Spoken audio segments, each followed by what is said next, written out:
Pranam Acharya ji. Sir, my question is related to attachment.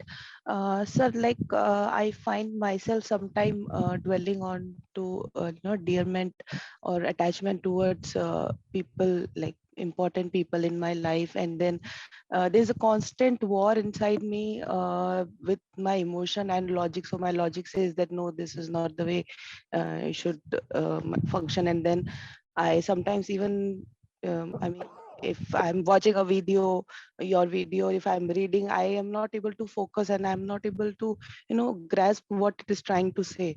So how to come out of this zone? I mean, it sometimes it happens quite frequently, and then I just remind myself that no, I don't have to do like that. But then it doesn't help sometimes. Let's say there is a kid in the family, right? And the kid, the entire year is showing up with a report card from the school. And the report card continuously says A plus, A plus. Every 2 months there is an assessment and the kid comes up and shows the card, and the card looks just glorious. And so you have a certain attitude towards the kid, right? You give importance to that kid then, correct? Right. And then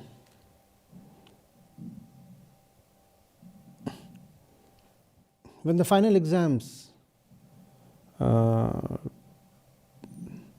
over, you, in your exuberance, in anticipation that the result will again be great, you decide not to wait for the report card. You decide to go to the school yourself and meet the class teacher and get the report card personally.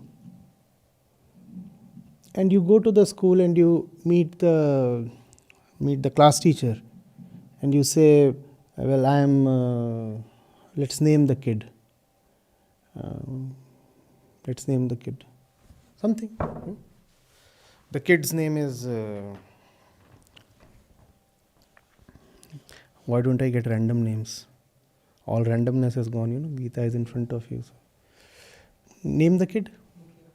Mukhia. So the kid is, that's a strange name for a kid. Give me a tolerable name. Champak. So you go to the class teacher and you say, I'm Champak's Didi. And I have come to personally collect the card. And the class teacher says, are you sure you are his Didi, the elder sister? Because till this day he was displaying somebody else as his Didi. Because we used to ask him every month to bring his parents and elders to us. And every month he would bring people to us, the entire family, and the entire family would consist of a lady he would introduce to us as his Didi. And that's not you. Who are you? And somehow you convince them that you are in fact the certified Didi. And he hands over the card to you. And the card somehow is all in red ink. From the first place till the last. C minus D, D minus Z minus. And you collect the card and you go back. And the kid, Champak, is sitting there all puffed up because he is the apple of the family's eye. Everybody gives great importance to whatever he says because he is not just the class topper, he is the school topper, he is the galaxy topper, he is everything that a kid can be. You give him great importance. If he says, I want a new geometry box, you get him 5 boxes, imported boxes. He says, I want a pair of socks. You get him 5 pair of shoes. That's the kind of importance you give to Champak. And now you go back with that red thing in your hands. What is the importance that you now give to Champak?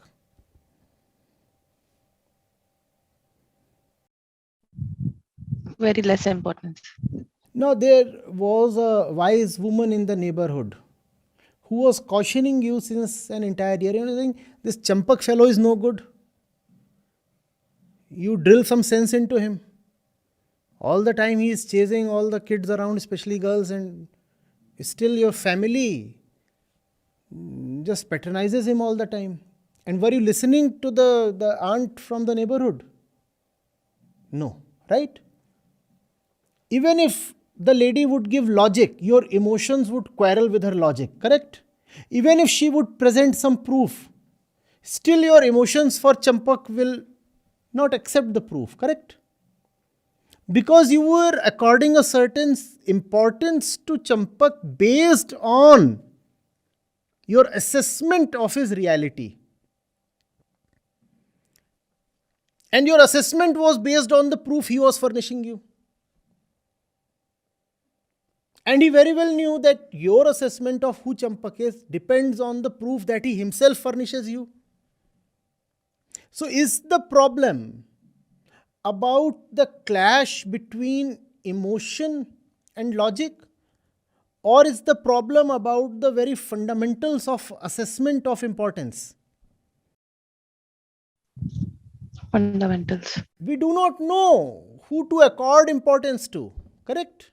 And importance is being accorded totally on forged documents. The moment you know his reality, the importance is gone. And the inner clash. Should I be attached to this person? Should I not be attached to this person? All that inner conflict is resolved immediately, right? So the real problem is not attachment. The real problem is accordance of importance.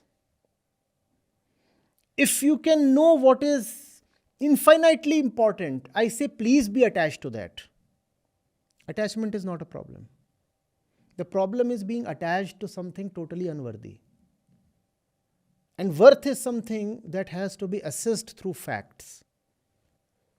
Because you went to the class teacher, therefore the worth was revealed to you. And facts will never be revealed if you live in belief. If you continue to believe Champak, you will never know facts. That's the problem with belief. Don't believe, check out the facts. If you are attached to someone, check out the facts of their importance. Do they really deserve that kind of importance? Check out the facts. Go to their school. Talk to their class teacher. You know what I mean, right? I am dealing in symbols. Yes. Do they really deserve the position you are giving him? Just think of how you used to think of Champak. And now that you have seen his report, how do you now look at him now? Has not the entire face changed? Has not the entire face changed? Earlier, if no sound was coming from Champak's room, what would you imagine? That he is studying. That he is studying. Now, upon the same occurrence, you would immediately know that the fellow is up to some mischief. So, even your experience depends on your assumption. Earlier, when no sound used to come from Champak's room, your experience used to be great. Oh my God, such a great kid brother I have. He is studying even at midnight. That's why there is no sound. And he has bolted the door from inside. Now, having seen his report card, you know he is cooking something fishy inside. And that's why the room is locked from inside. Now you will rather call the fire brigade and break open.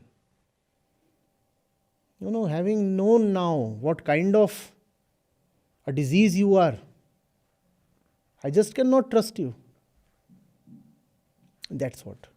We don't know the facts. We live in fancies.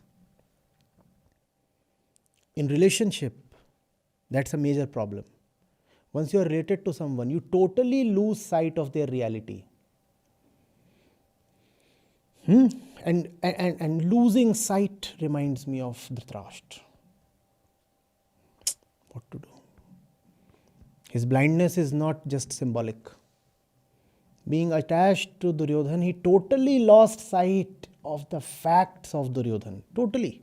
Just lost it. It doesn't matter whether you are attached to a son, a daughter, father, mother, friend, or a husband, or a wife, or a lover, doesn't matter. Or a dog, doesn't matter. No, it's just coincidental that I placed lover very proximate to the dog. I don't mean anything.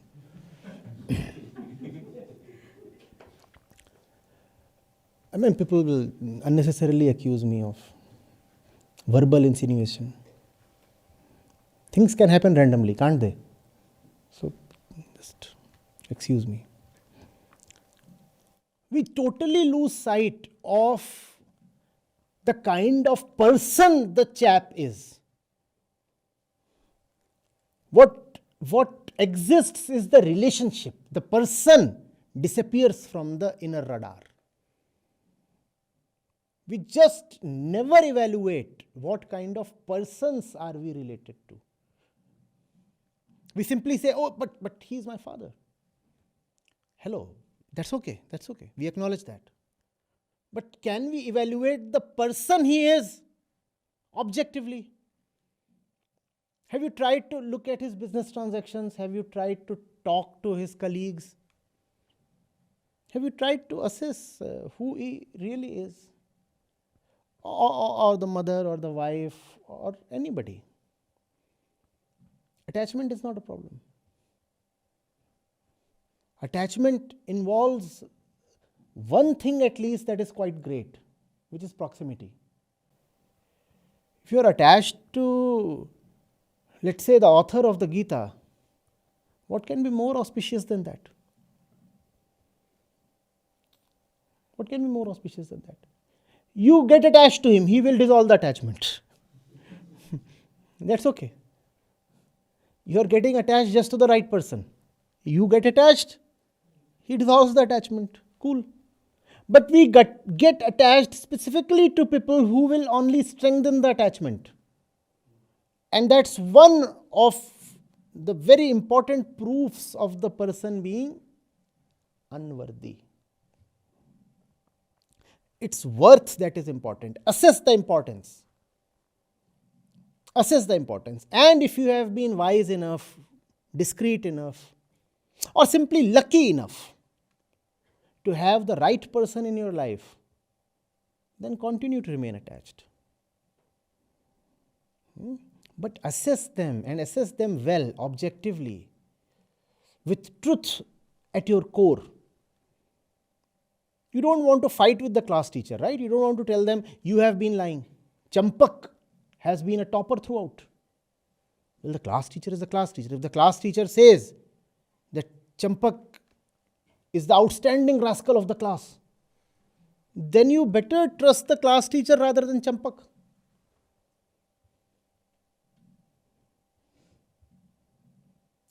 Outstanding because he is always standing out.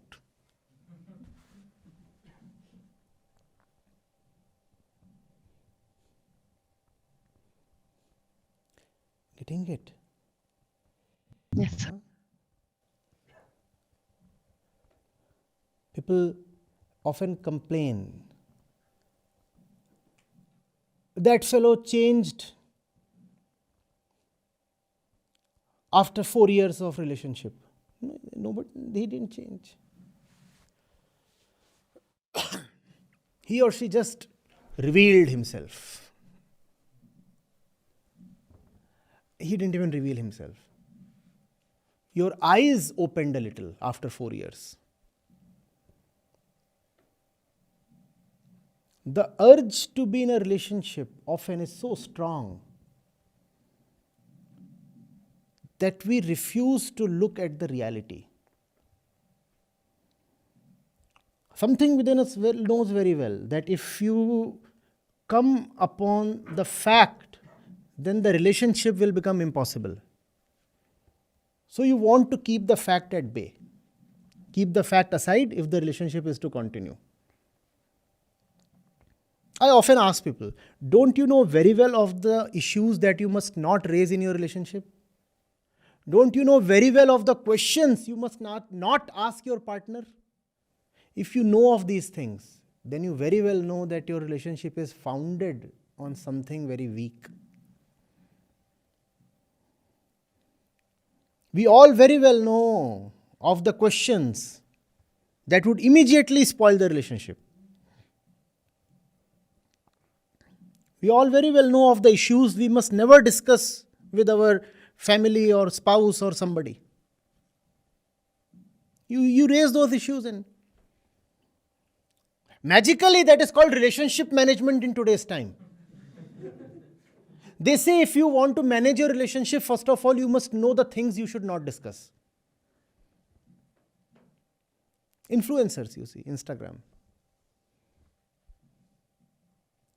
They say that the best relationship managers are the ones who know what not to talk of. So don't talk of these things and relationship will keep fine.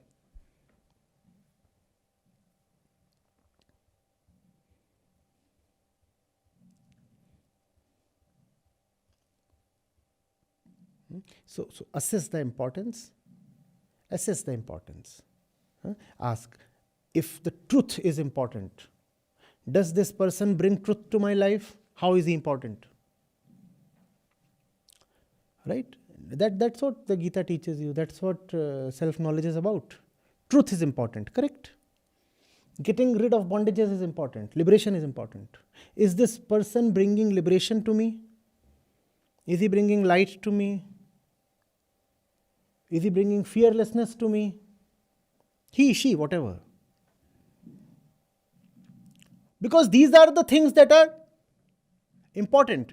So if this fellow is the harbinger for these things, then and then only is he important. Otherwise, how is he important?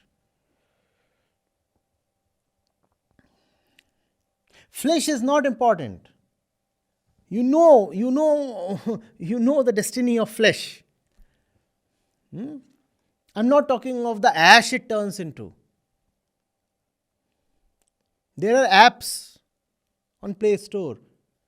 You feed your current photo and they'll display how you will probably look 40 years down the line. That's the worth of flesh.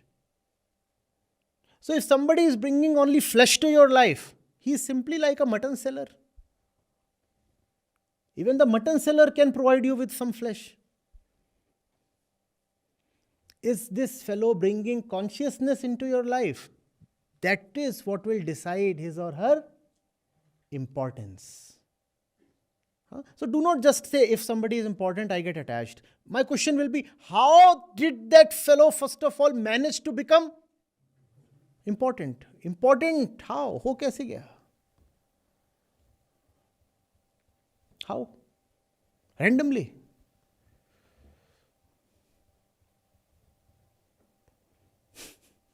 Anything becomes important.